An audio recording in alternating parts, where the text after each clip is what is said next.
जब भी कोई व्यक्ति गौतम बुद्ध के संघ में शामिल होता था तो बुद्ध उसे सबसे पहले शांत रहने के लिए कहते थे। ध्यान की अवस्था में जाने से पहले उस भिक्षु को शांत रहना सिखाया जाता था। आज के दौर में हर तरफ शोर शोर है। इसकी वजह से दिमाग में तनाव पैदा होना लाजमी है। ऐसे में अगर आप हर रोज कुछ देर मौन रहने का अभ्यास करते हैं तो इससे आपके तनाव पैदा होने वाले हार्मोन के लेवल में कमी आती है। इससे आपका दिमाग शांत होता है, गुस्सा नियंत्रित रहता है और तनाव बढ़ाने वाले हार्मोन्स का लेवल घटता है। आज के इस वीडियो में हम जानेंगे कि किन मौकों पर हमें शांत रहना है और किन मौकों पर हमें बोलना है और शांत रहने से हमारे अंदर क्या बदलाव आ सकता है। दोस्तों, संध्या काल का समय था। गुरु अपने सभी शिष्यों को बुलाते हैं और कहते हैं, कल सुबह सब लोग नदी में स्नान करने के बाद तुरंत हमारी कुटिया के सामने उपस्थित हो जाना। सभी इसी से हैरान रह जाते हैं कि हम लोगों ने कुछ गलती की है क्या, लेकिन गुस्से से यह कहते हैं कि हो सकता है कि गुरुजी कल सुबह कुछ अच्छी बात बताने वाले हैं। सब लोग रात को सही समय पर सो जाते हैं और सुबह उठकर सभी लोग नदी में स्नान करने के बाद वापस गुरुजी के सामने उपस्थित हो जाते हैं। गुरु कहते हैं, आज हम तुम सबको चुप रहने के फायदे के बारे में बताऊंगा।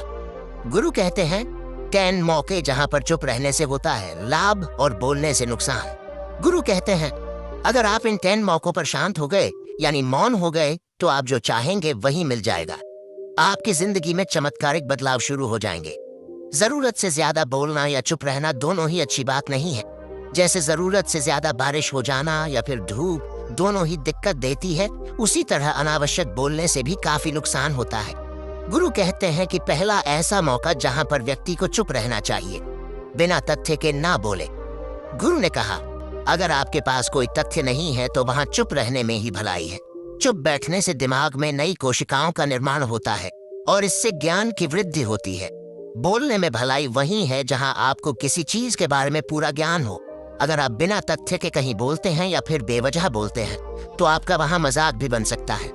अगर आपके पास पर्याप्त जानकारी नहीं है, ऐसी जगह पर बोलने से आपका मजाक तो बनी रहेगी, साथ ही साथ लोगों का भरोसा भी आपसे उठने लगेगा।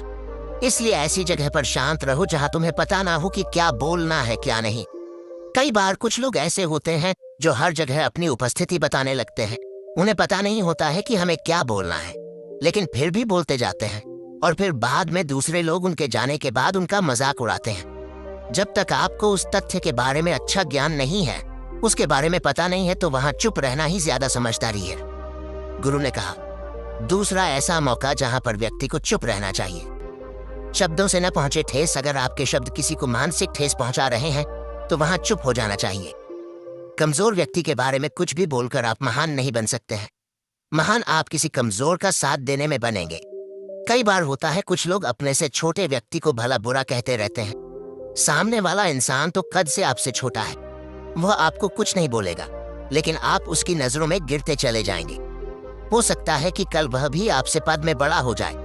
पद में आपसे जब वह बड़ा हो जाएगा तो आज जो रवैया आपका उसके साथ है, आने वाले समय में वह भी आपके साथ वही करेगा। आप किसी को नीचा दिखाकर बड़ा नहीं बन सकते हैं। बड़ा बनना है तो अपने से छोटे लोगों का इज्जत भी करना सीखें और साथ ही साथ बड़े लोगों का भी सम्मान करना चाहिए। लोगों को लगता है कि अगर वह अकड़ कर बोलेंगे और सामने वाले को नीचा गिराने की कोशिश करेंगे तो वह बड़े बन जाएंगे, तो यह उन सब की भूल है।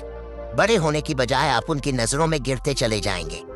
गुरु ने आगे कहा, इसलिए शिष्यों, तुम सब जब भी बोलना आदर भाव से बोलना, ताकि तुम्हारी बात लोगों को अच्छी लगे। बोलने में भाई बहन, माता पिता, मित्र इत्यादि संबोधन शब्दों का इस्तेमाल जरूर करना। इससे तुम्हारी मान प्रतिष्ठा तो बढ़ेगी ही, साथ ही साथ लोगों की नजरों में तुम समझदार व्यक्ति बनते जाओगे। गुरु ने आगे कहा, तीसरा मौका जहां पर व्यक्ति को चुप रहने में ही भलाई है। क्रोध या घृणा करने वाले लोग, जब कोई अपना या सगा संबंधी आप पर क्रोध कर रहा हो, आपका अपमान कर रहा हो, तो आपको उस वक्त चुप रहना चाहिए ताकि सामने वाले का गुब्बारा पूरी तरह से फट जाए। आप यदि सही हैं तो उसे कतई माफी ना मांगे और चुप रहकर ही सही समय का इंतजार करें। वह खुद आपसे माफी मांग लेगा जब उसे अपनी गलती का एहसास हो जाएगा। गुरु आगे कहते हैं कि अगर आपका कोई सगा संबंधी आप पर क्रोध कर रहा हो और आप उस समय शांत हैं, तो यह आदर सम्मान देने की निशानी होती है। इससे न कोई छोटा होता है और न ही बड़ा। अगर आपको क्रोध आ रहा है तो आप या तो वहां से किसी का अनादर किए बिना चले जाएं या फिर चुप रहें। क्रोध करने से आपके रिश्ते, खराब होंगे। क्रोध करने से हमेशा क्रोध करने वाले व्यक्ति का ही बुरा होता है। गुरु आगे कहते हैं कि एक बार की बात है, एक सांप जंगल से भागते हुए किसी राजा के घर में पहुंच गया। लोगों ने छेड़खानी की तो वह बहुत ही गुस्सा हो गया, जिससे घर में जो तलवार पड़ी हुई थी उसी को लपेटकर कसने लगा और धीरे धीरे उसका पूरा शरीर कट गया। ठीक उसी प्रकार हमारा गुस्सा भी हमारे शरीर को तलवार की भांति काटता रहता है। गुस्सा ध्यान से खत्म होता है प्रतिदिन। अगर आप ध्यान की मुद्रा में बैठे हैं तो आपका गुस्सा आपके नियंत्रण में रहेगा। गुरु आगे कहते हैं कि यह तरीका है कि आप प्रतिदिन ध्यान का अभ्यास करें। इससे आपके शरीर में जो हार्मोन्स गुस्से को बढ़ावा देते हैं वह सब तुम्हारे नियंत्रण में रहेंगे, जिससे शरीर गुस्से पर आसानी तुम्हारा से काबू पा लेगा। लेकिन एक तरीका यह भी है कि जब भी आपको गुस्सा आए तो आप यह समझने का प्रयास करो कि क्या मेरा गुस्सा जायज है या नहीं। हमें वहां पर बोलना चाहिए कि नहीं। जब आप खुद इस बात का आकलन लगा पाएंगे तो आपको खुद पता चल जाएगा कि हमें गुस्सा करना चाहिए या नहीं। फिर भी आपको गुस्सा आ रहा है तो आप वहां से हटने का प्रयास करें, वहां से दूर चले जाएं। धीरे धीरे समय के साथ आपका दिमाग शांत हो जाएगा। गुरु ने कहा, चौथा ऐसा मौका जहां पर इंसान को बहुत ही समझदारी के साथ काम लेना चाहिए, वहां पर आपको चुप रहना ही चाहिए, जहां पर उस मुद्दे से आपका कोई संबंध ना हो। अगर आपका किसी मुद्दे से कोई संबंध ना हो तो वहां आपका चुप रहना बनता है। बिना किसी वजह अगर आप दूसरे के मुद्दे पर बोलेंगे तो यह आपके लिए अनिष्टकारी होगा। इसमें केवल और केवल आपका ही नुकसान है। जल्द ही आप किसी दो लोगों के बीच हो रहे विवाद में जल्दी अपनी टांग न डालें। अगर सामने वाला आपको बुला रहा है अपना झगड़ा शांत करवाने के लिए तो ही आप वहां पर जाएं। किसी की व्यक्तिगत जिंदगी में दखल अंदाजी नहीं देनी चाहिए जब तक कि वह व्यक्ति आपको नहीं बुलाता है। अपने झगड़े को शांत करवाने के लिए कुछ लोग फालतू में दूसरे के विवाद में कूद पड़ते हैं। इससे उनके मान सम्मान मर्यादा पर लोग उंगली उठाने लगते हैं। गुरु कहते हैं कि 10 मौकों में 5वां ऐसा मौका जहां पर व्यक्ति को बहुत ही समझदारी के साथ चुप रहना चाहिए। आपके शब्दों से किसी मित्र को हानि न पहुंचे। अगर आपके शब्द सामने वाले के परिवार या मित्रों की प्रतिष्ठा के बारे में बुरी झलक दिखा रहे हैं तो आपको चुप रहना चाहिए। किसी के परिवार या फिर मित्र के बारे में बुरा बोलने से केवल आप ही बुरे बनेंगे। जो चीज आसानी से खत्म की जा सकती है उसे अपने शब्दों से बड़ा न करें। बिना चिल्लाए बात करने का प्रयास करते रहना चाहिए। अगर आप बिना चिल्लाए कोई बात नहीं कह सकते तो आपका चुप रहने में ही भलाई है। किसी पर चिल्लाने से आपके व्यवहार के बारे में पता चलता है। ज्यादा बोलने से चीजें हमेशा खराब ही होती हैं। कई बार कुछ रिश्ते ज्यादा तेज बोलने की वजह से टूट जाते हैं। इसलिए अपनी आवाज में मीठापन लाएं। आपके शब्दों से आपके दोस्त को हानि नहीं पहुंचनी चाहिए। कभी कभी दोस्तों के जब हम मजाक हैं तो रहे कि आपके शब्दों से किसी का अनादर ना हो। मजाक को भी हमेशा शब्दों के मायने में ही रखें। जहां किसी को शब्दों से चोट लगे वहां चुप हो जाएं। ज्यादा बोलने से हमेशा नुकसान ही होता है। किसी और की प्रतिष्ठा को अपने शब्दों के माध्यम से उसे हानि नहीं पहुंचानी चाहिए। यदि आपके शब्दों से किसी और की प्रतिष्ठा को ठेस पहुंच रही है तो वहां आपको चुप हो जाना चाहिए। जब कोई व्यक्ति आपके सामने नहीं है तो आप उस व्यक्ति के बारे में बुरे शब्द किसी तीसरे व्यक्ति के सामने न बोलें। गुरु कहते हैं, छठा मौका जहां पर व्यक्ति को चुप रहना चाहिए, जब कोई कर रहा हो किसी की बुराई। जब कोई आदमी आपके सामने किसी तीसरे आदमी की बुराई कर रहा हो तब तुम्हें चुप रहकर बस सुनना चाहिए। अपनी राय व्यक्त नहीं करना चाहिए, क्योंकि जो आज आपके सामने किसी तीसरे की बुराई कर रहा है वह कल किसी और के सामने आपकी बुराई भी कर सकता है। यदि आपने कुछ कहा है तो नीति शास्त्र के अनुसार जो अपने मुंह को बंद रखता है और बुद्धि से काम करता है वही इंसान समझदार होता है। बिना जरूरत के बोलना, किसी के बारे में किसी के बीच में बोलना यह गलत बात है। कभी कभी हमारे लिए बुद्धिमानी इसी में होती है कि हमें अपना मुंह ऐसी जगह पर नहीं खोलना चाहिए। गुरु आगे कहते हैं कि 10 मौकों में 7वां ऐसा मौका जहां पर व्यक्ति को चुप रहना चाहिए, जब कोई नहीं समझे आपकी भावना।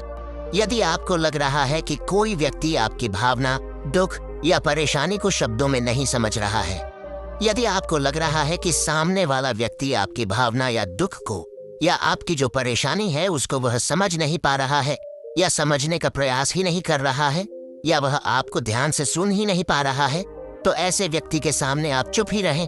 क्योंकि ऐसे लोगों को आपकी भावना या दुख से कोई मतलब नहीं होता है। ऐसे लोगों को अपना राज बताकर आप पछताएंगे ही बाद में। इसलिए हर किसी को अपने मन की बात नहीं बतानी चाहिए। अगर आपको लग रहा है कि सामने वाला आपकी बात को नहीं समझ पा रहा है, आपकी भावनाओं को नहीं समझ पा रहा है, तो वहां पर आपको नहीं बोलना चाहिए, क्योंकि आज में आपका मजाक ही बन जाएगा जब आपको लगने लगे कि सामने वाला आपकी भावनाओं को ठीक तरीके से समझ रहा है। आप जो कह रहे हैं वह ठीक से सुन रहा है, तभी आप उसे अपनी बात कहें। गुरु कहते हैं कि 8वां मौका जहां पर आपको चुप रहना चाहिए।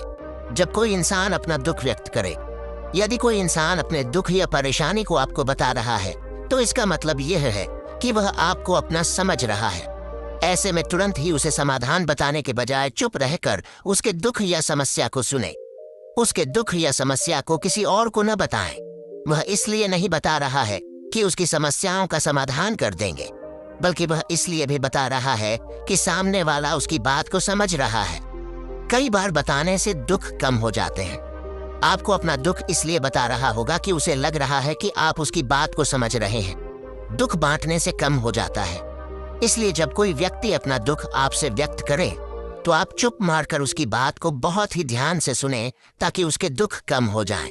उसके मन का बोझ हल्का हो जाए, क्योंकि उसके मन में जो भी बातें थीं वह आपको सब बता दिया। गुरु आगे कहते हैं कि 10 जगहों में 9 ही ऐसी जगह जहां पर आपको चुप रहना चाहिए। जहां पर दुष्ट प्रकृति के लोग रह रहे हों और गाली गलौज कर रहे हों, तो आप वहां पर मत जाइए। ऐसी जगहों से आप चुपचाप निकल जाएं, अर्थात अपनी प्रतिक्रिया दिए बिना आप वहां से चले जाएं, क्योंकि जिसकी जुबान खराब होती है, जो दुष्ट प्रकृति के लोग होते हैं, उनको आप ऐसे समय में नहीं समझा सकते हैं। जब उनका दिमाग पूरी तरह से शांत हो जाए, तभी वह आपकी बात सुनेंगे। इसलिए जहां पर दुष्ट प्रकृति के लोगों आपकी बात को न मानते हों और न ही सुनते हों, तो आपको वहां पर नहीं बोलना चाहिए। गुरु कहते हैं कि 10 माह ऐसा मौका जहां पर आपको शांत हो जाना चाहिए। अपनी सफलता का राज हर किसी को न बताएं। कई बार होता है कि कुछ लोग जो सफलता को बहुत ही जल्दी अर्जित कर लेते हैं, वे हर जगह अपनी सफलता का ढिंढोरा पीटने लगते हैं। ऐसे में क्या होता है कि कई लोग आपकी सफलता से खुश नहीं होते हैं। अगर आप अपनी सफलता का जबरदस्ती लोगों में ढिंढोरा पिटवा रहे हैं, तो लोगों की नकारात्मक ऊर्जा आपको प्रभावित कर सकती है। जब आप सफल होंगे तो सबको पता चल जाएगा कि आप सफल हो गए हैं। ढिंढोरा पीटने से नुकसान आपका ही होगा। इतना कहकर गुरु ने कहा, शिष्यों, आज के लिए बस इतना ही। अगर तुम सब मेरी इन 10 बातों को अपने जीवन में अपना लेते हो, तो तुम सब काफी हद तक परेशानियों से बचे रहोगे। यहाँ से जाने के बाद मेरी यह बातें आपके जीवन किसी वरदान से कम साबित नहीं होंगी। दोस्तों, मुझे उम्मीद है इस वीडियो से आपको बहुत कुछ सीखने को मिला होगा। अगर आप नए हो तो हमसे जुड़ने के लिए इस चैनल को सब्सक्राइब करना मत भूलिएगा।